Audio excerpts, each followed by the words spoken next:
prepped a ruffle here to show you.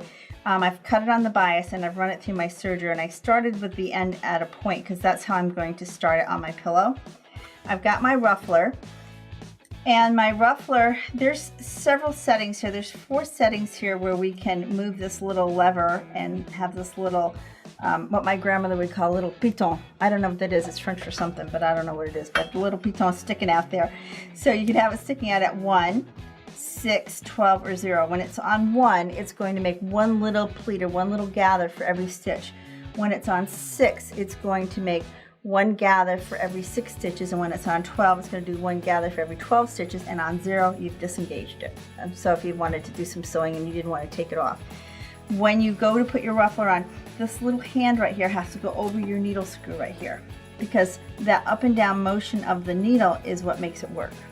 So let's put that on. And I've got this set at 1, so for each gather, or each little stitch, is going to make a gather.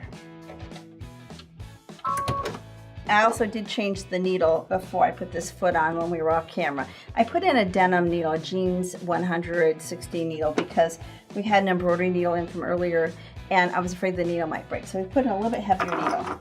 So now I'm going to start with my point. And one of the things that I did is I put 2 pins that were 10 inches apart, because I want to see if this is gathering the right amount of fullness. So if I wanted about 2.5 times full, which is kind of the average, the standard for pillows and for ruffles, those pins that are 10 inches apart will have to be 4 inches apart when I'm done.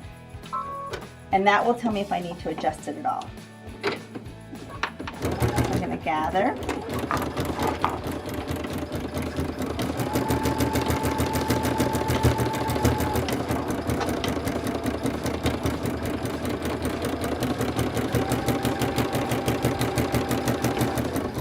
And I'm at the other end of the pin, and I'm going to measure, and I'm looking at that, and it looks like it's pretty close to 4. I'm looking, and it's about 4.5. So if I wanted to be a little fuller, I would take this screw and just screw it to the right a little bit, and then I keep adjusting it until I have the size that I wanted. So I'm just going to make my ruffle, and then I'm going to show you how to join it.